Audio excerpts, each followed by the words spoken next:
Welcome back folks to another garage edition here by ALCHEMOTO on a miserable January day. So we find ourselves here again to do some more work on the bike because for one, if you're already in the UK, you'll know we are on lockdown 3 with the old coronavirus. We can't even go out to ride on our own this time, so leisure riding is out. So we're all stuck and we can't do a thing about it. So I don't know how things are going for the rest of the world, but for the UK at the moment here, it is quite miserable. But not only just because of coronavirus, since the last vlog I did, which was the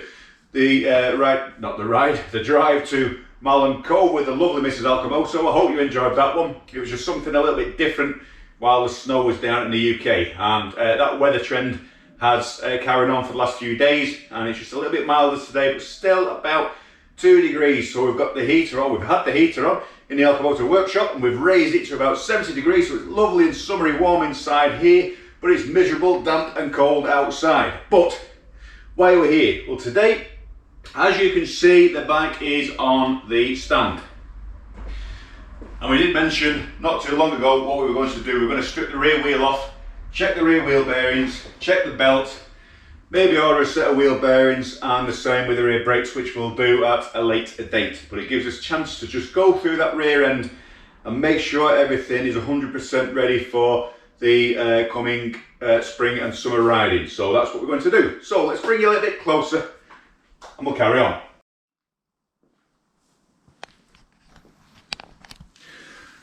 Okay, so the first thing you want to do if you're putting your bike onto the motorbike lift is do make sure you do use the straps, and if they're not provided, make sure you get these. If you're going around the frame, not too bad on here, but if you're going to pull it any tighter, make sure you put some foam or something under there so it doesn't pull on anything. If it's over your tank or something, it doesn't pull on the paint or mark your your framework or anything like that. Okay, so you don't have to be overly tight, but you want to make sure it's secure while it's on the stand. If it isn't and it goes over, you could have prevented it by doing it beforehand. So make sure you do put your straps on your bike before you start any work. Now, with these motorcycle lifts and any Sportster, you find that it's slightly too high just to get the jack underneath the bike frame. So the way I overcome this is, as you can see by the front wheel, I always wheel the front wheel on a piece of wood first, and that just raises it by 2 inches, and that's enough to slide the jack just underneath the frame. And when you tip it back over, bring the jack in another couple of inches, you can see it's just on the side, on the front of the side stand there, and on the rail at the back, on the cross brace. Okay, so when you tip it up and tighten the first strap down, it'll pull that back nice and even and secure on the stand. So if you look and point in the rear wheel direction, we can see we've just got an air gap underneath the rear wheel, which is just enough to remove the lower shock mount bolts, and we can swing those out of the way then and let the wheel drop to the floor and undo the rear axle bolts. So that's what we're going to do now. Okay, so it doesn't actually matter whether you take the bottom shock mounts or the top off, either way. Now I've already pre-loosened these, so your T50, that will come straight out as the captive thread is on the inside of the frame, so you've no rear nut to worry about on that. Okay, just take that to about there. Same with the other side.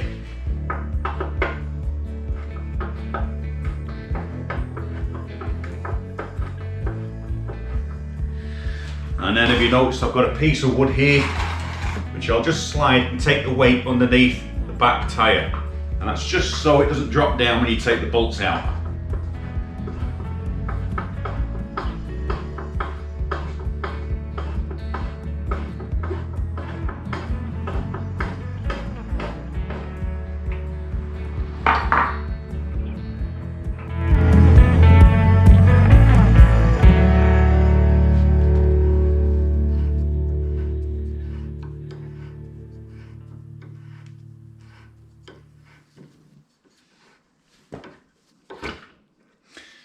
Okay, so if you noticed, the bike just moved a little bit when I took that bolt out, but it's only dropped about 10 mil.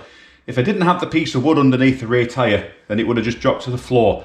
So having that, it just gives you that little bit of manoeuvrability without things bouncing all over the place. You can see that now, it just swings out the way, so it's easy for you to carry on any work.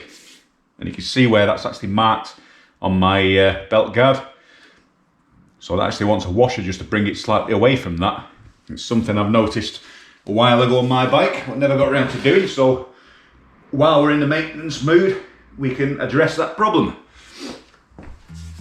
Now, it doesn't matter whether you take the rear axle bolt out, slacken that off before you put it on the stand. It might make it easier. But once it's secure, it doesn't matter whether you jack it up first and then do it afterwards, either way. Okay, and on this side of the bike, you see you have the circlip. You can just clip off there over the axle, and then all we've got to do now is loosen off this main nut. Okay, so normally I wouldn't bother removing the rear shocker, but for one, if you don't, you struggle to get the socket over your axle shaft nut there, and the second reason is it makes doing the rear brake calipers so much easier, and that's something we're going to do anyway and show you guys about removing the caliper and replacing those brakes, and just a little bit of maintenance on the brake pads itself and the brake caliper itself. Also, because these shocks have been on the bike now for about 3 years, we just want to inspect the bolt that goes through. You can see a little bit of surface rust on there. We'll clean it off and we'll put some copper grease back on that when that's replaced. So you can just inspect the bushes and make sure that they haven't worn and gone elongated over time. And also check the chrome rod on the shock absorber itself, which looks in fairly good condition, so that's fantastic. So we'll just put that down, and now we've got the nut clear to remove for the axle. Okay, so it's a 36mm socket that you need, and you don't have to go as big as this. I'm on a 3/4, but you can do this with a 1/2 inch. I've already slackened this off. So once you've slackened that, you can wind off that nut, just back off the adjusters by 1 turn.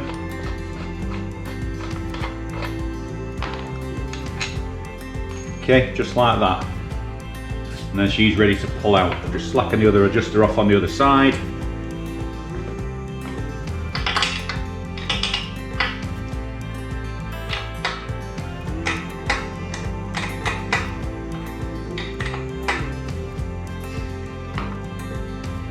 Okay, so once you remove the nut, you can just give it a tap on that. You can see that the shaft is moving that way. Normally I would use a copper hammer for that job, because it won't, but it's only, you're not hitting it hard anyway, so it's only just tapping it just to move it. But what we're going to do now is just remove the rear caliper.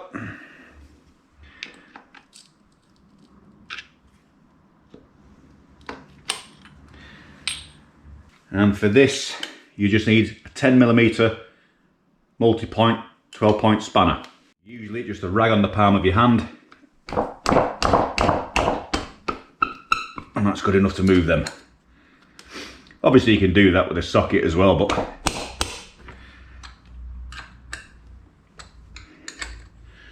just an old trick. So of course, if you were just changing the rear brake pads, there is no need to remove the rear shocker or rear wheel for any of that. Obviously we're doing a bit more maintenance, so we're stripping it down, but while we're at it, it just makes sense to replace the pads anyway if they've not been done for a while. Why you've got to take the caliper off. So of course, once they're out, just watch the wheel as you come up. And we've actually got quite a lot left on them rears, and I replaced the fronts not long ago. There's actually quite a lot of meat left on those, but we're going to replace them with semi-sintered pads anyway. Okay, So we'll go ahead and pull the shaft out now of the wheel and remove the rear wheel.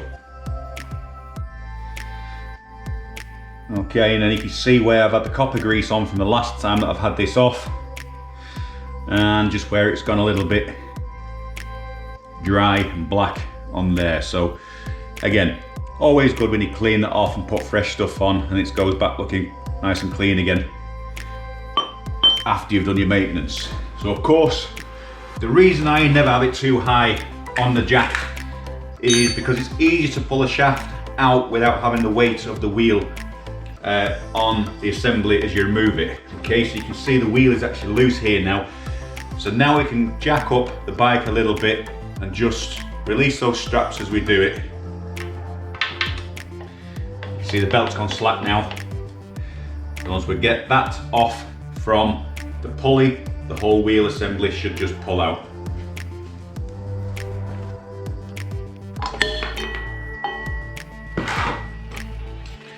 And there we go, it's as simple as that. You just lift that back up off the swing arm and then just slide the rear wheel out from the rear of the bike.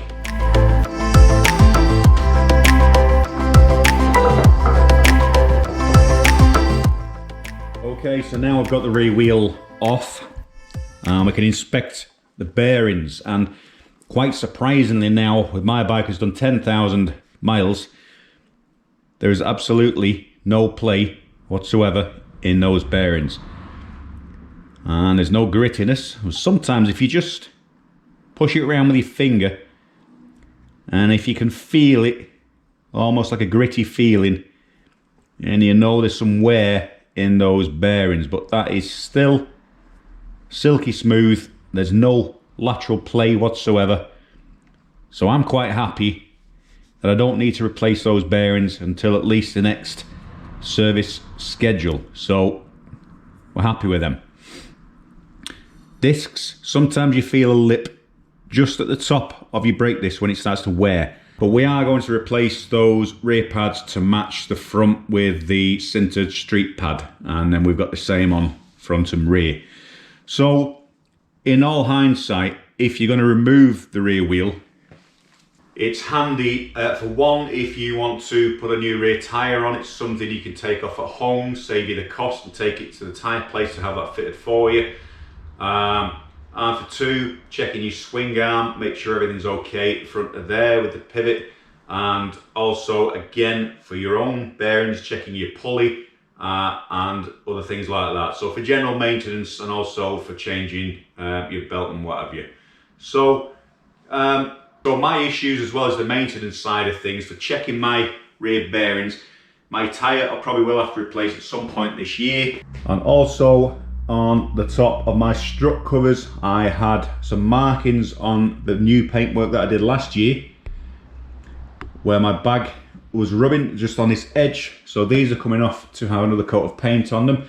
Also, we've got a little bit of slack in this rear light as well, and with the rear wheel being off and everything out of the way, it's so much easier just to get underneath with your hands and having all that room to tighten these up, or else it is an absolute pig when you've got the rear wheel on with the shocks. Again, I have some paint correction to do just here where I have a mark from where the shock has just been rubbing, so I will take this bottom bolt out and just space that a little bit more this way, just by about 2 mil, just so it misses that cover there. Okay, so I hope you guys enjoyed that little vlog, just how to remove the rear wheel from your Sportster and address those maintenance issues that you may have. So in the upcoming vlogs now, we will have the replacing the rear brake pad, so we'll show you how to do that and then put the ABS sensor and everything back on how it should be, cleaning out the old bearings and re-greasing the actual shaft again with copper grease. That's all you need for that, and some paint rectification that we're doing on there, and any other general maintenance tips along the way before we put the bike together. So thanks for watching, and if you haven't subscribed, please subscribe to ALCHEMOTO. With plenty to keep you busy throughout the winter, and especially the lockdown still here in the UK. And from the rest of the world, we will see you soon. ALCHEMOTO for now is signing out.